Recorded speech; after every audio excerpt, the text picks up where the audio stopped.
Welcome back to the Grand Solar Minimum channel. Today is Thursday, January 21st, 2021. Sorry about the delay there, folks. Good to have everyone out here on the chat. Let's take a look at our solar wind speeds. Actually, you guys have been sitting here for a while, so you can see for yourself. Moderate to light on the solar winds. 298 is pretty low. 298.1 kilometers per second. Very, very low. We have two sunspots. Now, the AR2797 and a second one has split from that grouping and formed AR2798.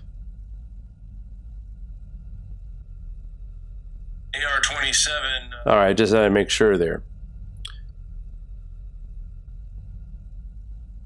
So, sunspot number 25 between the two. We've had some C flares, believe it or not. It's been very active from AR2798. Also, you can see the coronal hole that will be Earth facing here probably by around the 25th. And we could see increased solar wind speeds, a jolt to the magnetic field, and could produce a strong to moderate or moderate to strong earthquake or any kind of seismic activity as well. But here lately we've been kind of active with the earthquakes, and we have seen some coronal holes. None quite like this. This one's going to be a little bit almost like a direct hit, as it'll be right there in the middle. So it should be a sudden jolt to our magnetic field. And with that, I'd have to say, you know, chances are pretty good for a 6.5 or higher over the next 48 to 72 hours, easily. Our KP indices are at 0 with a 24-hour max of 1, so conditions are definitely favorable. Again, we're looking for the solar winds to probably increase somewhere around on the 25th of January, maybe possibly into the 26th. Now, we did have two CMEs as well today from our sun, but they are on the east and western sides of the star. They will not affect Earth in any way, shape, or form. So, with that being said, all of this still points that we are in minimum conditions. TCI, which is the Thermosphere Climate Index, has dropped down below the levels of 6 that it was at back in December, settling at 5.70 today. Cosmic radiation has been hanging out around in the 8%, and now we're seeing it right around 9%. Not much of a change over the last 7 days, but it has gone up at least a percentage. So that's indications that our magnetic field was weak and allowed more cosmic radiation to the atmosphere. So signs that we're seeing a weaker magnetic field in a time where things are supposed to be waking up. Also, when you look at our sun and we have coronal holes, now we all know that if you have a coronal hole, that is likely because of the weak corona that is on the sun. So all indications still point we are well within solar minimum conditions, and we'll continue to strive upward. As I said before, we've been covering this for 4 years now, and it's taken a long time to show you how it got from coming out of a max going into a minimum and how long it took to get to that bottom. So, and now we're starting to chip back up, but still, it's my opinion, this cycle is sputtering. It starts to gain momentum, and then it shuts off for a little bit, and then it's almost like it's inhaling and then breathing it out. And the inhaling part is when we see the quiet on the sun, and of course breathing out we see sunspots and all that other stuff. So let's go over to the grandsolarminimum.com to our space weather section and check out our stats. Here's where we're seeing multiple B-class flares coming out of this new sunspot, AR2798. So that's pretty active, but still very minor. I mean, I was talking to a gentleman about the solar flare we had, the C74, and he called it large, and I said, well, I don't know about that. You know, that had no effect whatsoever. Some of the people in his chat was predicting a G3 from it, from a C7. And I think his defense was, well, that's the biggest one we've had in 3 years. And I said, well, yeah, we were in a minimum. I mean, so again, just like I don't understand how that justifies calling it a large one when we all know that a C-class flare is impressive because we haven't seen any activity from the sun in 3 years. But nonetheless, it's not big at all. It does not cause any issues. And that last one we had didn't cause any issues either. But nonetheless, we are starting to see a little bit of activity. And there's your KP indices. And look how low we've been over the past several hours. So definitely earthquake watch here for us over the next 48 to 72 hours. I may not need to go that far as on the watch, but, you know, let's put the SDO in motion. There is the coronal hole I was telling you about that I think that could cause some sort of impact. And that's a pretty decent coronal hole. Not huge, not that big. It would be in the small to medium size range for sure. But being as quiet as it's been, this being almost like this would be where Earth would be, where the tip of my arrow is, maybe a little bit higher. Somewhere in that vicinity, though. So that's more of a direct shot. So when you're in the direct stream, solar winds are slightly a little bit quicker than they would be. Again, this is a small coronal hole. It's nothing huge, but it could be enough to spark something kind of strong. So I would be watching for that as well. So let's take a look at the big picture here and find out if we are going to be dealing with more sunspot activity here soon. And there's the grouping cluster down there in the bottom region. Beyond the northeastern limb, there looks like to be an active region of something. We can't tell if those are sunspots or not. And if those aren't sunspots, then we could be looking at least 4 to 6 days without sunspots once AR27, 97, and 98 dissipate. But right now, they're crackling with C-class type flares. Not an indication it's dying out anytime soon. This is zoomed in. Yep. Okay, so here is the two sunspot groupings we're dealing with now. This is possibly, maybe, AR2799, maybe. And then you see this back here. And we don't know, because the black part right here is from stereo beam. Of course, we can't get that information anymore. So we have to guess that there could be something on the horizon here, but that's about 7 days away from, or 5 to 6 days away from the eastern limb, if it is anything. But we still have to deal with these two guys here. This region right now producing minor B to C class flares, nothing huge. Nothing to be worried about. No official geomagnetic storm watch either from that coronal hole. I'm just saying I've seen where we've gotten coronal holes like that in the past, and you know, you get that sudden jolt to the magnetic field and you get a strong quake. So we'll keep our eyes peeled. Let's take a look at some of our articles tonight, because I got a couple things I want to go over. First, let's go around the world. Sensors detect rare musical note from Magnetosphere over Norway. A rhythmic pattern sounding like a low-frequency musical note was detected from the Magnetosphere over Lofton, Norway, on Monday, January 18, 2021. The rare event, which is also called a pulsation continuous, is strictly regional phenomena, according to the Intermagnet, a global network of observatories monitoring the Earth's magnetic field. So interesting that we got a low frequency. And again, I mean, it's not that surprising, but I just thought this was kind of interesting for us space weather people out there, that our magnetic field affects us in so many ways. And again, the sun and the conditions from it also create these phenomenon as well.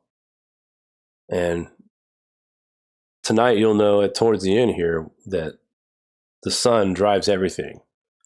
And that's kind of what I want to break down tonight as well. And I'm giving you examples tonight of articles where everything that I'm showing you has had effects from the sun. The 7.1 earthquake hits off the coast of Mindanao, Philippines. Powerful earthquake registered as a 7.1. I've seen it downgraded to 7.0. It is reporting a depth of 72 miles. The USGS put it at a 7.0. Also a depth of 60 miles. So US bringing it down just a bit. There is no tsunami watch, and there are no tsunamis to be expected. If you guys remember a few days back, I mentioned something. We had a coronal hole situation, 2 to 3 days. Could be looking at something that's 6.4, and I undershot that as we see a 7.1. But can I sit here and say 100% I can say this is verifiable caused by the sun? No. But with what I've been taught and what I've read and the papers I've looked at and the people that's influenced me, I have to believe that John Casey's out there, Lee Wheelbarger, about, earthquakes and solar activity. And I'm no expert at all. I like to look at it as I just report. And every once in a while I'll take a stab at a forecast or earthquake watch.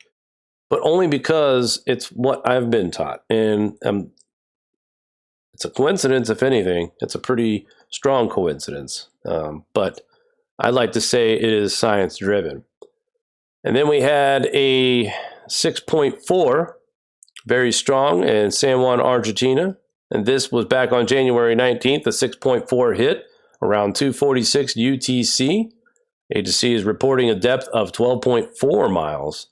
The EMSC is also reporting the same magnitude and depth. And of course, we see a few aftershocks surrounding the area.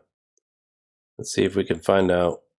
I don't have it memorized here. A 5.0, a 4.9, 5.3, 4.9, and a 4.8, all starting at 3 o'clock and ending at 4:01 with the strong aftershakes. I'm sure there has been plenty more, but this was on the 19th, so that would be Tuesday. And yes, there were conditions that were favorable for this. So again, just 2 examples that I've been following, and they line up with the current solar activity that we are experiencing. And then we talk about this right here. Thousands evacuated as Storm Kristoff hits UK with disruptive snow and historic flooding. I have seen pictures all over Twitter with the snow. Some of you folks have gotten just the right amount where it looks great and it's pretty to look at. And unfortunately, some of you didn't. Around 2,300 homes have been evacuated over Thursday night, January 21st, 2021, amid widespread flooding and dangerous snow across parts of the United Kingdom brought by Storm Kristoff.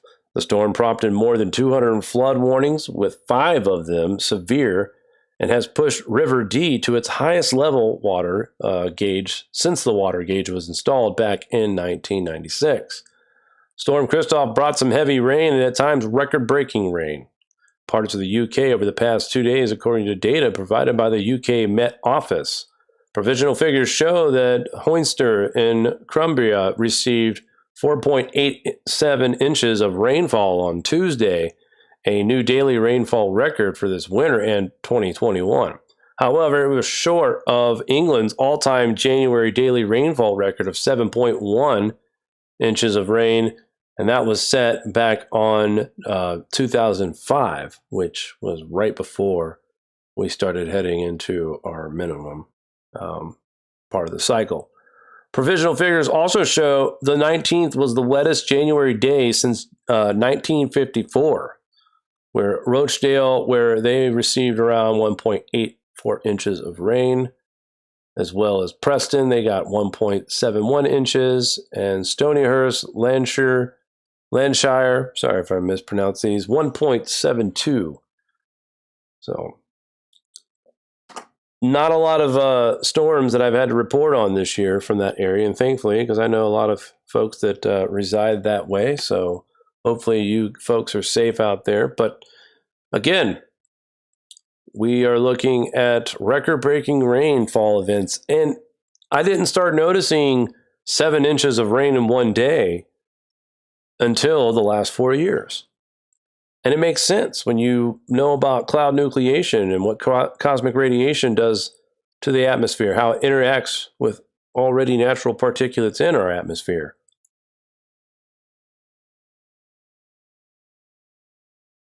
Yakutia sees longest cold spell in 14 years as Siberia quivers through an abnormally harsh temperatures.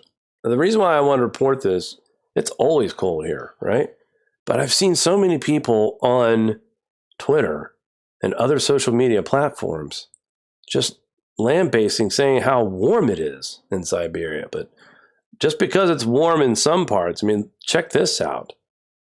We are talking about temperatures plunging below 40, negative 40 below Celsius. Now, when it gets to negative 40, it's also negative 40 in Fahrenheit as well, which is that magic number. But temperatures are plunging below that during the middle of December, right? This area is currently in the grip of an abnormally long period of harsh cold that is considered unusual even for Siberia's standards. And the reason why I'm bringing this up is when I hear things about the warmth around the world, and then they don't mention stuff like this. Coldest period for even Siberia's standards. I mean, negative 58 degrees Fahrenheit, folks. Monday morning, January 18th, a low of negative 72.6 degrees Fahrenheit was observed in Delyanker, a small northeast district of Yakutsk. I think that's how you pronounce that. I'm close. But negative 76. I'm sorry, 72. Who's counting at that point? If it's negative 72, do you really notice the difference if it's negative 74 or negative 76? Harsh cold continues throughout the forecast in Siberia across until the end of January. Here's Judah Cohen. If nothing else, another entertaining polar vortex animation showing not one but 2 more splits.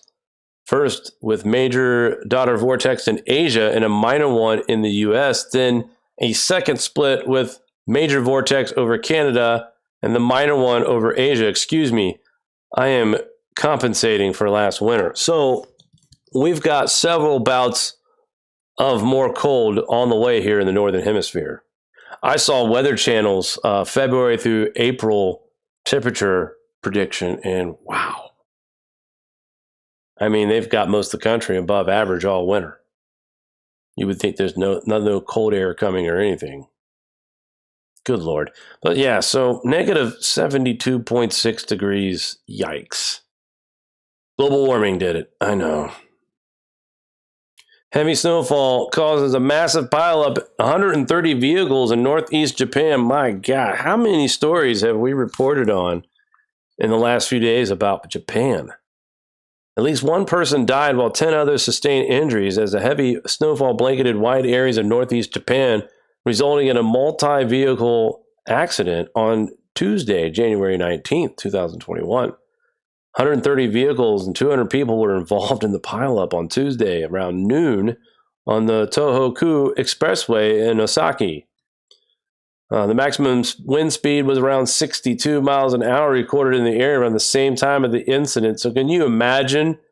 Here you're driving and the wind is blowing and the snow is blowing, and I mean the roads look completely covered on, well, those cars obviously were sitting there for a while waiting to be rescued. And the time that they were waiting to be rescued, the other side of the highway was getting cleaned off. So this must have been a sudden burst right away. And with whiteout conditions, when you're driving on the highway and the winds are 62 miles an hour, I mean, that's beyond whiteout conditions.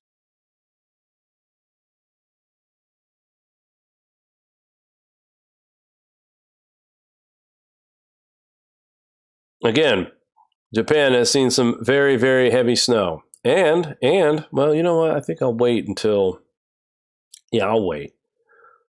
So let's get into, I'll go to this one last. So tonight, I wanted to share with you guys this channel I found, and I hope he's okay with me showing this, and we'll find out sooner or later, I guess. But I think this is very helpful and very important to show. And it talks about the 97% consensus on climate change. Mr. Coronal, we just heard you can hear it all the time. Would you shut down any kind of debate on the subject? Well, 97% of the scientists all agree. What's with you? Do you care to comment on that? Where does that come from? The 97% is a talking point that's been around. Even in Al Gore's first book, he didn't say 97%, but he said all scientists agree. It's a form of intimidation. It tells people you don't have to understand the science. You don't have to understand the issue. Hey, all you need to know is that the United Nations parrots it, the media parrots it, and the few studies out there parrot that 97% of scientists and or studies agree. Well, I have a whole chapter in my book on this. And before Congress, you had a United Nations IPCC lead author testify that the 97%, as evidenced by John Cook, was quite simply, quote, pulled from thin air, unquote. None of the figures in the study justify the 97% claim. This was the 2013 study by John Cook. By John Cook, yes. 11,944 abstracts. And then somebody else took a look at it. Yes, there were other studies that they started out with over 10,000 scientists. They whittled it down to 77 scientists. They tortured the data until they came up with 75 or so anonymous scientists who agree with the 97%. We don't know the scientist's name. We don't know their affiliation. We don't know their bios. But that number in those studies are pounded on us daily, over and over, anyone in this debate, to silence dissent. Okay, I want to stop it real quick. 75. For all of those out there who naysay and tell you on climate science that there's a consensus, and I'm not going to say it actually because Dr. Patrick Moore will actually, he has something pretty good to say about that. But I wanted to show this because this is the kind of stuff that we need to start happening again as we've entered into the Paris Treaty again. And if we have more discussions like this, which I know the Democrats aren't going to favor talking to guys like Morano and Moore, but they are bringing the cold hard facts to the table. Now, some of these senators and congressmen act like they know what they're talking about, but I really still think they don't. But let's listen some more.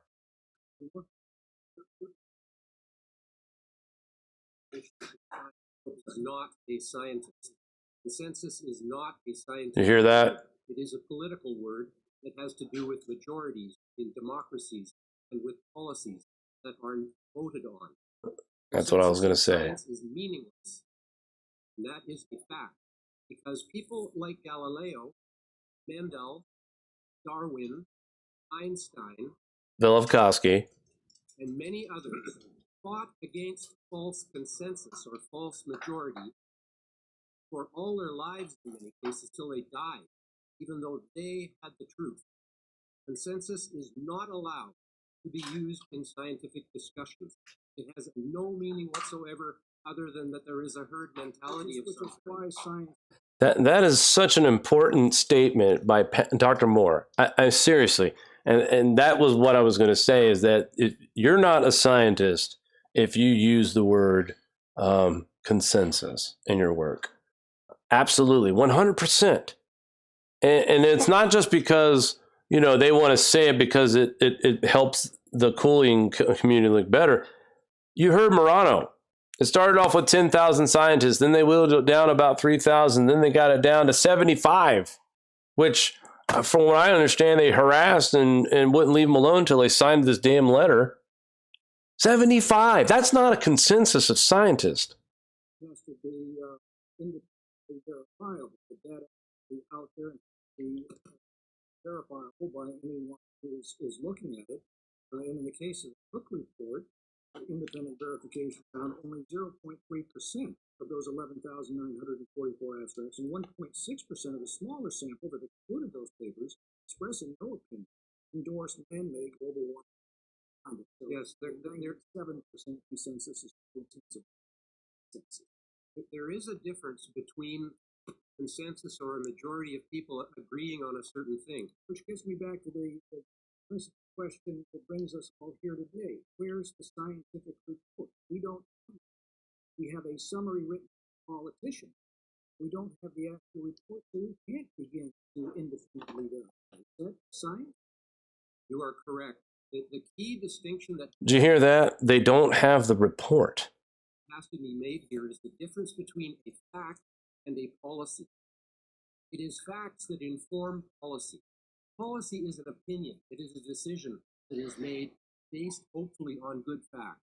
The policies that are being recommended by the alarmists on the climate side are not based on good facts. And therefore, no matter what percentage of scientists agree with them, not going to give you good policy. Now, Dr. Moore, you mentioned over the broad 4.5 billion years of planet, that there have been periods where carbon dioxide concentrations have been much higher than ordinary. They're about 400 parts per million today. During the Cambrian period. This is an important part of the talk, too. They start talking about CO2 and the benefits. Look, these guys are at least asking the right questions. So we know there are some people who kind of get it, but not enough. They were 8,000 parts per million. So many times.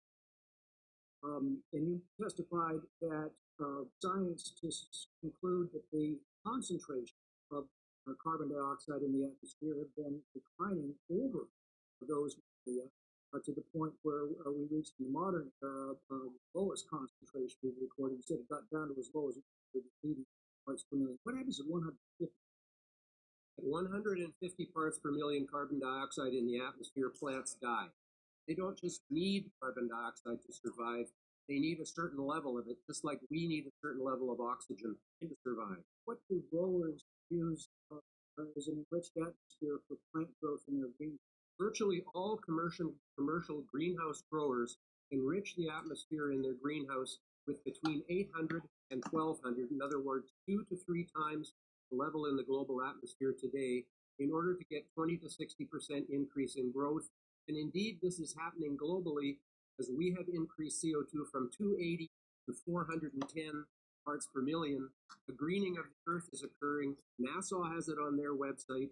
The Australian scientists and the European scientists. He is correct about that. NASA actually, 2017, had a weird article that talked about warming is what the science says, but we can tell you for a fact that CO2 is causing a greening event, and that's what Dr. Moore is referring to as well. This all confirm that there has been a massive increase in global biomass, that is plant biomass, as a result of the CO2 fertilization of the Earth, otherwise known as the greening of the Earth. We, in fact, by releasing the CO2 back into the environment from where it was depleted by life in the first place, are the salvation of life on Earth, because it has gone down as low as 180. I've allowed extra time a couple of times now, but I have to bring it back to the committee, and the chair not recognize. And see, that's the problem with these committees, with these stupid little hearings. You need to let these guys explain. Let them finish. Let them talk. Part of the reason, look, I say this because I'm worried about what's going to happen being back in the Paris Treaty. Are we going to see any changes in our pockets as far as being in this? I want to show one more real quick. It says here in the topic, as founders of Greenpeace. Are you listed on here? Sure I am. So it's kind of interesting that we tried to change history by what we saw entering into the record. Well, I would like to enter into the record just for the record to show that it is a Photoshop photo Greenpeace that actually shows that Photoshop of Freudian no, it's not. It's a screenshot of Greenpeace. So your doctor is one of the Greenpeace. So he's pointing out the censorship for a lot of the folks that we have in this community. He's just trying to bring up the obvious. Actually, I might elaborate, Robert. Say previous published systems. We will enter that into the record along with his job application 1 year after the founding of Greenpeace, which will. But, Mr. Chairman, I wasn't aware that you were present at that circumstance. I think that's an incorrect characterization. Go, sir, the time is yours. Well, coming back to you, Yeah. Dr. Moore, I certainly appreciate people starting to talk about, the anatomy of our planetary. And now we're becoming from that, we're understanding now that there's a cycle with the sun. Is that true? Well, yes, I've always said that it's galling to me, all these people that pretend to be able to predict the future when I have to admit that I can't, because it seems like they're smarter than I. Well, in a geological time. So yes, I've been watching this prediction of the grand solar minimum for some time now, and now it is coming to pass. And so I'm willing to say that yes, it appears as though the grand solar minimum is occurring and will continue to occur for some time and will result in a cooling of the climate, which we see just in the last couple of years beginning to set in. Indeed, in the Arctic, the ice is more prevalent now than it has been for many years, at least 14. And so the trend is going in the opposite direction to the prediction of ever increasing warmth and loss of ice. So we do see, it's long been stated that the sun is the main controller of the Earth's climate. I appreciate that, but also, the composition of our Earth. We have a magma core, we have plates on it. Yeah, good job. So there's a whole another thing. Another question for you, Dr. Moore. If success rate of 3%, is that a good enough for the predictions of the climate model? I'm glad that you guys can check this out. The same video link I put in there, you can find the channel, and you'll be able to watch. There's several series of climate videos he has on this channel. I was just doing a grand solar minimum search on YouTube and found this channel and started watching it. But it's important that Dr. Moore, what he did there, and Senator or Congressman, whoever that guy was, Gorse, I think, or something like that. He set the question. He basically threw him a softball. Dr. Moore was ready for this. Oh yeah, the grand solar minimum. Yep. So we talked about temperatures being compared to the baseline of 1951 to 1980. And that was a colder period of climate for us. So we've recognized that there has been a modern warming period between 1990 and 2010. Nothing drastic, just natural, just like we had a natural cooling period from 51 to 80. So when you use 51 to 80 as your baseline and you're doing temperature reads in 2020, well, that just makes the warming exaggerated and cherry-picked, basically. That's not normal climate conditions. So they have now switched it up to 1990 through 2010. That's the new baseline average. So some of you watched an episode about a week ago. I was talking about this.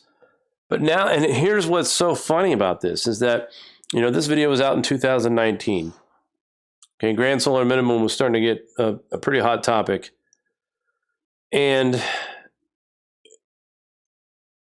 then we get to 2021, actually, and we're going back into this Paris Treaty climate thing. But there is evidence of a cooling period coming up. And how coincidental is it that they changed the baseline so that the cooling that does occur over the next 2 to 3 decades does not look as obvious or as drastic? They'll use the baseline instead of using it from 79 to 2010, which is what they probably should do. They're going to use a much warmer period. Therefore, the cooling won't look as drastic. And I just find it interesting that, grand solar minimum has gained momentum. And people are looking at these solar cycles and they're starting to match them up. First, they're looking at the solar activity, and then they're matching it up with the empirical data and what we see, from the past. And this is all we have really to make these forecasts. I mean, nobody's been alive for the last grand solar minimum 200 and some years ago. Impossible. So all we can do is base things off of empirical data compared to where we are now and make the best forecast possible. And with the conditions that we're seeing and what's coming, all indications are starting to show that we are heading in for a cooling period for at least 2 to 3 decades. We aired the John Casey and Valentina Zarkova interviews that we did years ago. And watching those over again and hearing Casey and Zarkova both almost saying it at the same time, they believe that this next period of cooling is going to last from 20 to 30, maybe 35 years tops. They don't believe this is going to be a 50, 60, 70, 80 year cooling trending event. Look, and I trust Casey and Zarkova. I mean, go back and watch the videos. They both state we're looking at 20 to 35 years and heavy on the 30 years at least. But 2 to 3 decades of cooling are on the way. Naturally. They talk about parts per million here in CO2 and how if we were at 180 parts per million, that plant life would die. Well, if plant life died, we would die. I remember back in 2014, that year was, memorable to me. Unfortunately, I lost my mother that year. But I remember that summer walking down a country road and noticing the size of the stalks and how, wow, I've been around cornfields all my life, and 14, 15, 16, we saw some really tall corn stalks. Why was that? Well, it was because of the CO2 that we have in our atmosphere. Plants thrive off of that. And we were higher in CO2 concentration now than we were when I was a kid. So that's why it looked so much bigger as well. These guys tell you CO2 is life. Morano and Moore, both. Without it, we're dead. So what is the Paris Treaty? What does it really mean? And I remember when we were in it, and all I remember hearing people talking about is this slush fund that was available for countries who actually followed the rules and did what they're supposed to, and they got all this money. But guess who was footing the bill? That's right. The United States of America was picking up 80% of the tab. Now, Donald Trump pulled us out of this Paris Climate Agreement because of the money issue of it. And Trump missed a big opportunity to dive into the science. He could have got Dr. Roy Spencer. He could have got Mark Morano, Patrick Moore, all of these people. In fact, Morano was on Fox a few times. So these people are available to either side, Democratic or Republican, but especially they were available for Trump. This would have been the opportunity to have a climate scientist, a real one, to go into the White House and make those statements that need to be made.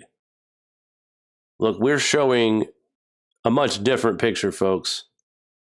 We're seeing cooling. We're not seeing warmth. The trends are changing. Here's why, and here's how we came to this conclusion. Wait and see? Yeah, unfortunately, it's one of those things. We're seeing it now, but it's not anywhere near full strength. That's coming after our minimal max here in 2025. As we decline into 2026, 2027, we're really starting to notice things by 2028. And then even on NOAA, across the 2030s, the sunspot number, smooth sunspot number is in the teens. And by 2036, it's at 0. All the way through 41. That's NOAA's prediction of sunspots through 26 and 27. Now, you could say that, oh, they just don't have the numbers, so they just, put zeros in. No, they've got numbers up until 2035, 2036. And then it just goes down to 1.2 a year to 0. So they cut off Dr. Moore in the first video I showed you. Time continuance. Let him talk. Let him talk. But do you know why they cut him off? And yes, that guy sat in a Republican chair. Okay, the Republican Party has been the only party that's interested in hearing this side of climate. But the big thing that you need to know is that it's always about the money. Trump had a great opportunity to bring in a climate scientist to give the proof. Instead, he made it about money. America's going to foot the bill. Get us out. Republicans that were hearing that hearing with Dr. Moore and Mark Morano cut him off because, that's right, folks, he's got money in it too. The green movement is going to be one of the biggest pocket lining of politicians you've ever seen in your life. The only hope we have is for people who have already testified in front of Congress committees and Senate committees about the climate. They need to step up and be a little more aggressive and try to get in places where they can be heard by these people. Dr. Morano, Mark Morano, Patrick Moore, Roy Spencer. If we allow this government to get us back into this full-fledged again, forget about the money part of this, okay? Forget about the money. Let's do it off of the facts. And here's what I don't get. Well, I get it. I know why. Sorry about that. There's more money to make if you say that the CO2 we put in the atmosphere is polluting the atmosphere and causing man-made global warming. Because there's so many things you could do to supposedly stave off climate change, right? If they would have made this about the environment, how many of you would have a problem with this if they said that we need an Environment Protection Act that keeps air pollution and water pollution down? Because at the end of the day, that's all this agreement really is going to do. They're going to find out really quick that these efforts that they're attempting are not going to drop CO2 limits. It's not going to be noticeable enough. Our sun is already heading into a grand solar minimum, so we'll already start to see the cooling. And then they'll see that the CO2 still continues to rise. Naturally, not by man. So if you limit emissions, what are you really doing? You're helping the environment. You're making the air a little bit breathable because there's other particulates in exhaust. It's not just CO2. There's other things that we have burning up into the atmosphere. And who wouldn't want clean water and clean breathing air? Talk to somebody who lives in Flint, Michigan, where the water situation is criminal. And I'm not even going to get into the politics of that, but it's criminal what happened in Flint. So the Paris Treaty is an environmental protection of the air we breathe and the water that we drink. It does not affect climate. Would it matter to you if they said the Paris Environment Treaty, instead of trying to sell climate change, is causing, or we're causing climate change? I think it would be an easier sell if we were positioning this as that, hey, we're going to plant more trees, all right, and we're gonna burn cleaner energy, because we don't want all the sulfur or whatever, the bad pollution from the other stuff. No, oil, fossil fuels don't cause climate change. Man does contribute to contributing to CO2 in the atmosphere by 0.004%. Do you really think that's enough to cause problems with the climate? If you look back 1,000 years of our temperature records, ice core temperatures, you'll see rise and fall, rise and fall. At the end of the last video I showed you, the question was asked to Dr. Moore, did man have anything to do with the last die-off that we had on the planet? Speaking of ice age or the warming period. And of course he said no. He goes, I rest my case. What that congressman was referring to is that man didn't cause the end of the dinosaurs. Man didn't cause the ice age. Man wasn't, we weren't driving cars. We weren't burning fossil fuels. So you can't blame man then. How did it get so hot back then in the medieval warming period? How did it get so hot? How did it get so cold? But unfortunately, this Paris Treaty is nothing but a money grab. And if you want results, if you want people to think twice about something, it can't always be money driven. You have to explain there's science behind why we're saying get out of the Paris Treaty. It's not because of the money, just the money, but it's what they're telling you. They're feeding you this, you are causing climate change. It's your fault. And now we're going to punish you. We're going to tax you. We're going to make you rebuild your house and put in green electric or whatever. It's all your fault, you dirty, dirty civilians. Again, I didn't notice any changes in prices in 2015 and 16 when we were in it. So I'm not really too concerned about it changing my life. But what I don't like is that our taxpayer money does go, each of us pays a very small part. It doesn't matter how small, we still pay a part. And that money is put into a slush fund for countries who, hey, I tried really hard. I didn't get the CO2 to come down, but I tried really hard. And the United States says, that's okay. Here's your $150 million. Congratulations, thanks. No, don't worry about it, because the money we're making in carbon credit taxes, we can write these kinds of checks all day. I mean, that's the truth. Carbon credits. That's right, folks. You can not participate in this treaty. Yes, you can still burn all the fossil fuels that you'll want. You just got to pay. And let me tell you, the people that work in the oil industry are paying. They don't care. This is a nominal fee. This is a necessary evil for them. They pay it because the money they make after they pay it is well worth it.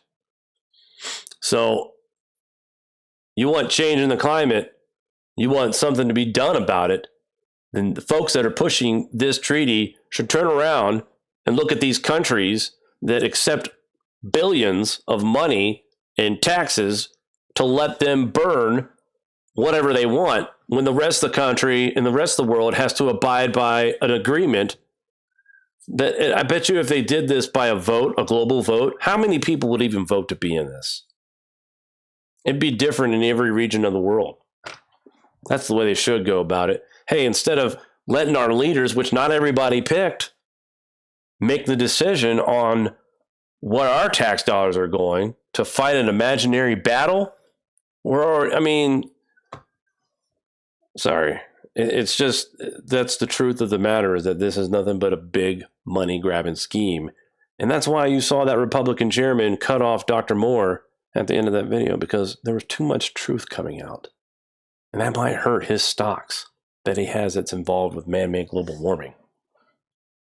Anyway, this weekend coming up, guys, we do have a storm heading into the Great Lakes and in the northeastern region. We'll take a look at it here on the GFS. It doesn't look crazy at this point. And then we get the storm part of this on Tuesday night, Sunday through Tuesday.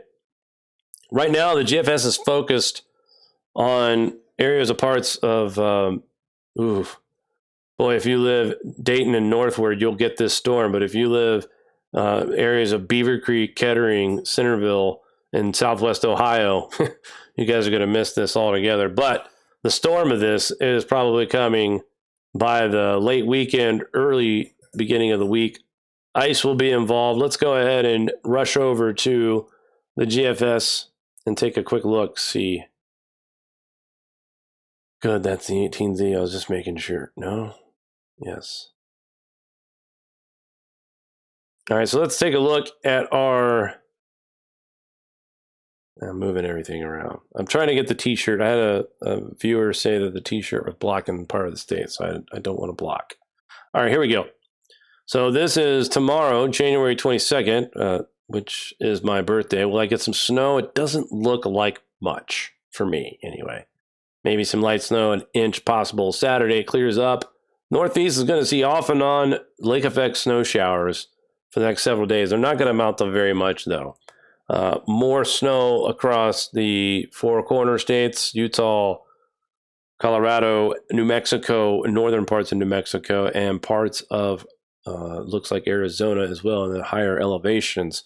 But this is mainly going to be a higher elevation event for Utah on Saturday, January 23rd. That storm moves off to the east, and this is the blockbuster storm that they think could happen. It loses strength on the 25th, changes all over to rain, and then there's that snow line, and it moves across Ohio into Pennsylvania into the mid-Atlantic, and then it's gone. So this storm looks like it might dodge the northeast. We thought we possibly could see a pretty big storm over the weekend here. To be continued, though, because we still got some time for this forecast to change. But that is not the first time I've seen this pattern in earlier forecasts, so it does not surprise me. Another system trying to get its act together in the south, West Virginia. You guys will see what looks like could be a pretty blockbuster storm here on the 28th, and that stays in the mid-Atlantic states as well. Parts of North Carolina could see some snow showers from that huge system, but thankfully it stays isolated to that region of the United States. It does not cause any more damage. And then by the end of the month, we're looking early February. That's when we should see our first snow chances return back to the northeast. Light accumulations here, nothing major, nothing blockbuster yet. The storm coming next week, that's going to be affecting most of Pennsylvania and parts of Ohio. That one's going to be the one to talk about for a little while. We'll see what happens with that. Tons of moisture moving in on the West Coast, California, Northern California especially. So we're going to see some heavy snow in the Sierras as well. Through a couple different chances in early February. Another snowstorm possible within days of each other in the northeast. And then another system. And look at that. They are indicating a ridge and fringe. Temperatures are going to be warm enough in the northeast. That's right, folks. So let's see how much warmer. We got this shot of polar vortex air coming right now, which is not reaching as far south in the lower 48 that I thought it would. These are normal January temperatures. And then here's that quick little rise in temperatures here in the beginning of February. And it's, again, 30s and 40s. So it's going to be a cold, raw rain. Look at all that Arctic air that's trying to make its way to early February. There are indications that we could see, and look at this. There's that warm up. Yeah. So we could see temperatures near 50 degrees in New York. Along the East Coast, you could be almost 70 degrees February. What's following it? More cold Arctic air. And let's check in and let's confirm that. Oh, yeah, I wanted to show you this too. Northern Hemisphere. Look at all the buildup. Man, you talk about double shot of cold. So we got a lot more colder air being fed into this side of the Northern Hemisphere from the circle. And it was all trapped in Russia and Asia. And then it started to lift here right around the 23rd. And that really, really cold Arctic air retreated back over to the Russian side of this and brought back those really, really cold Arctic temperatures for southern Canada too. But as much as that's building up over there in Eurasia and Russia, there are still indications that at some point this will get pumped down and pushed further south by mid-early February. Again, hard to say from this far out, but there are confirmations of a split polar vortex, also sudden stratospheric warming events. So lots to keep track of, folks, over the next several days, for sure. Let's take a look at some of our ocean temps. A little bit improvement here in the Pacific. This was green right in this area. This was not continuous yellow. It was actually broken up. And also there was a little bit more blue heading into this region. So we are seeing temperatures slightly warming up in that region. There's your anomaly, 24-hour anomaly. Still showing lots of cooling temperatures, in my opinion. Still shutting that down. Global anomaly for our global ocean temperatures, slightly above baseline. And that is 0.128. So, all right, I want to say hi to a few folks out there. Thank you for tuning in. Arnold Schmidt, hello, good to see you. Very enthusiastic gardener. Tough break last Sunday. Jerome, hello, how are you? Scott Bros, Blair Murdoch, good to see you in the chat tonight. Also, as usual, I saw Richard, and I believe Matt was here earlier. Hello, Ria, good to see you as well. Thank you all for tuning in to tonight's Matthew Bros. There you are. But thanks, guys, for tuning in tonight. We hope you got something out of this video tonight, especially the part where we talked about with Dr. Moore and the Paris Treaty Climate Agreement.